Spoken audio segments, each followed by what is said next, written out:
Réforme de la fonction publique, le mot est lancé. Rémunération au mérite, accroissement de la part des contractuels, départ volontaire, réduction des effectifs, voilà qui fleure à nouveau la révolution. J'aimerais dire ici pourquoi le chantier paraît bien mal engagé. Nul ne peut le contester, il s'agit d'un enjeu clé. Il n'y a pas de transformation économique et sociale profonde sans reconfiguration des fonctions de l'État. Ces dernières sont questionnées à tous les niveaux par l'irruption du numérique. Comment repenser le maillage territorial ? Comment rationaliser les guichets ou enrichir les services rendus grâce aux services en ligne ? Quelles sources de simplification exploiter grâce à la mutualisation des données ? Comment repenser la santé, notamment la part de l'ambulatoire ? L'éducation, avec les nouvelles possibilités d'enseigner à distance ? Comment améliorer enfin la coordination entre les différentes entités qui forment l'administration ? La liste est longue.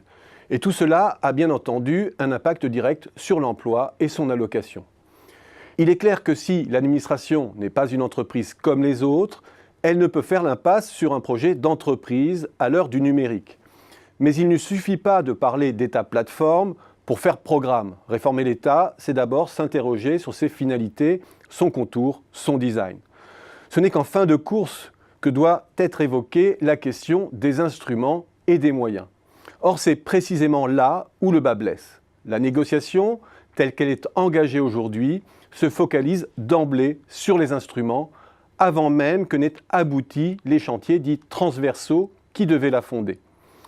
Baisser l'emploi de 120 000, objectif assez modeste par ailleurs au regard des surenchères de la présidentielle, n'est pas une finalité en soi.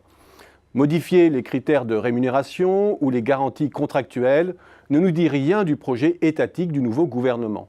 Comme toute réforme qui se bâtit sur les instruments, elle ouvre grand la porte de la paranoïa.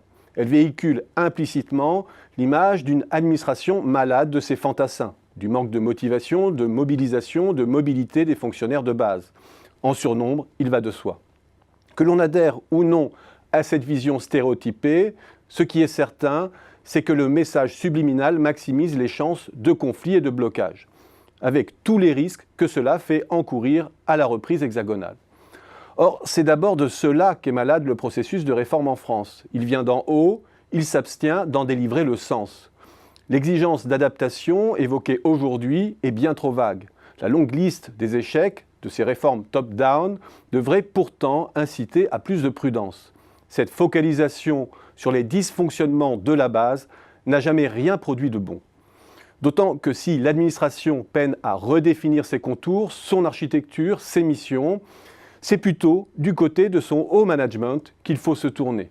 Ces directeurs dont la principale vocation est de se déplacer dans un jeu de chaises musicales, de poste de management en poste de management, sans porter de vrais projets pour leur administration, autre que celui de minimiser les remous qui feraient tâche dans leur carrière, dont l'audace principale consiste de parer les structures existantes de nouveaux sigles ou acronymes, rendant un peu plus opaque le millefeuille administratif.